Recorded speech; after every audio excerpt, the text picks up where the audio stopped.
پکار دی عوامو ته یو نصیحت مختصر په دې موقع باندې هغه دا ما مخکې په دې باندې اوږدې خبرې کړي دي چې هر تور ټکی د ویلو نه او هر هغه شی چې کتاب ورته ویلی کېږي دا به اخلي نه چې کتاب دی به زه اخلم صحیح د کتابونه خو زموږ په مکتبو کې ډېر خرڅېږي پاکستان کې په ګاډو کې هم خرڅېږي په لارو کوڅو کې هم خرڅېږي دا کتاب د چا دی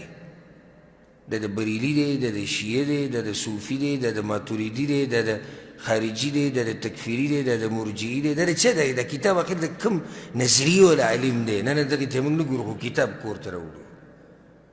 نو دا کتاب چې دی کور ته راوړو به هغې کې چې څه لیکلي هغه د دغه ذهن په خپل ګرفت کې راولي بس دی هم په هغې باندې عمل شروع کړي نو لږه ګزاره کوئ اگر که نن سبا خو د کتابونو شوق ډېر خلک نه کوي د کتابونو شوقین هغه اکثر د خاورو لاندې پراته دي ځکه چې یو امت هلې مخکې کیدی شي چې د امت افراد د کتاب سره شوق ساتي نو زموږ امت عموما په دې کې کمزوری دی او پښتانه خاص په دې کې کمزوري پښتون د کتاب سره څه کار دی بعض لا فخر وکړي وایي منې به پښتانه جټ قوم دی ساده زه ورته یم سادهګانو دا د صفت خبره نه ده تاسو یې شرموئ دا یې شرموئ چې پښتون جټ قوم د کتاب نشي ویلی صفت خو دا دی چې یو سړی دا وایي چې زموږ قوم خو پاسي د کتاب سره او د کېږي د کتاب سره دا د صفت خبره ده دغه قومونه مخکې شوي دي چې هغوی د کتاب سره کیني پاسي د انګریزانو ته وګوره څومره د دوی د دې مطالعې سره شوق وي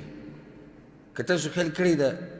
باتروم کې چې کوم فلش لګي دا په دوه قسمه یو کرسۍ والی کې دا کرسۍ والا انګریزي باتروم دی دې ته انګریزي باتروم وایي که نه دلته ورته فرانسي وایي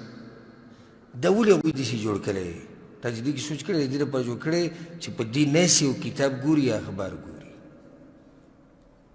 یعنې اودس هم ماتوي او د هغې سره سره اخبار هم ګوري او کتاب هم ګوري او موږ د هر څه پرېږده دا کتاب موږ ونوي دا قرآن کریم موږ روانه بس بل کتاب خو پرېږده چې موږ یې راوالو او مطالعه کړو علم زیات کړو خو لرې خبره موږ دا کتاب ونوي دا موږ په روژه کې صرف رالو او بس نور خیر خیریت دی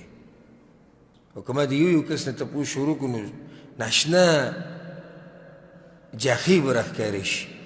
چې د یو نه تپوس وکړم چې تا په دې هفته کې څوک قرآن ویلی څومره ایتونه دي ویلي نو بیا ته ګوره دې حالاتو ته خو نه یې کوو چې الله به پرده اچولی خو په خپله دې پوه شي نو موږ کوم آسماني کتاب چې زموږ دی هغه موږ پرېښودی دی کوم چې زموږ د امت دپاره حدیثونه بیان شوي دي هغه موږ پرېښودي نو لا نور کتابونه خو پرېږده نو د کتاب سره شوق ساتئ او هر کتاب د ویلو نه وي کوم کتاب چې مالی دیني نو نږدې چې تا ته کوم حق پرست عالم وي د هغه نه صرف لږ مختصر تپوس کوه شیخ صاحب مفتي صاحب مولوي صاحب مولانا صاحب داسې کتاب ما پیدا کړی دا د نوم یې داسې عالم لیکلی دی تاسو دې باره کې څه وایې نو هغه به درته بیان کړي چې او دا کتاب د کتلو دی یا نه دی د کتلو اوس که عالم یې ګوري نو عالم خو حق او باطل کې تمییز کولی شي چې او دا خبره باطله ده اوس موږ سره په مکتبه کې